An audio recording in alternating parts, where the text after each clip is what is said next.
एक ऐसा रहस्यमयी नगर जहां समय घड़ी से नहीं बल्कि महाकाल की इच्छा से चलता है।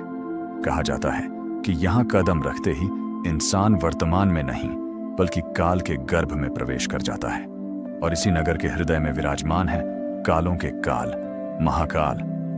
यह कोई साधारण मंदिर नहीं बल्कि दुनिया का एकमात्र दक्षिणमुखी स्वयंभू ज्योतिर्लिंग है, जहां आज भी परंपरा है कि सबसे पहले महाकाल की पूजा होती है, उसके बाद ही अन्य देवताओं की, क्योंकि जब स्वयं काल जागृत हो तो बाकी शक्तियां उसके बाद ही सक्रिय होती हैं।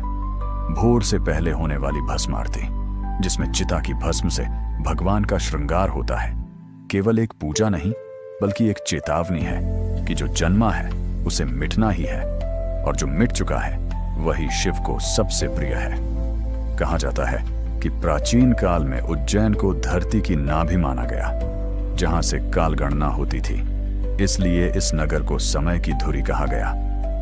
और यही कारण है कि महाकाल को उज्जैन का रक्षक नहीं बल्कि स्वयं उज्जैन का अस्तित्व माना गया। स्कंद पुराण में वर्णन है कि इस नगरी में मृत्यु भी अनुमति लेकर आती है, इसलिए उज्जैन को मोक्ष की नगरी कहा गया, जहां हर गली, हर श्मशान और हर मंत्र में शिव की उपस्थिति महसूस होती है।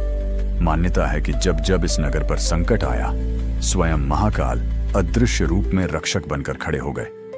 तभी तो इतने आक्रमणों और समय के प्रहारों के बाद भी उज्जैन आज भी जीवित है। कहा जाता है कि महाकालेश्वर के गर्भगृह में आज भी ऐसी ऊर्जा है जहां साधारण व्यक्ति अधिक देर तक ठहर नहीं पाता, क्योंकि वहां काल की गति सबसे तीव्र है। यही कारण है कि यहां आकर लोगों को अपने जीवन के पाप, भय और अहंकार अपने आप याद आने लगते हैं। और शायद इसी वजह से जो व्यक्ति एक बार सच्चे मन से महाकाल के सामने सिर झुका देता है, उसके जीवन से मृत्यु का भय समाप्त हो जाता है, क्योंकि जहां स्वयं काल का अंत होता है वहां डर टिक ही नहीं सकता।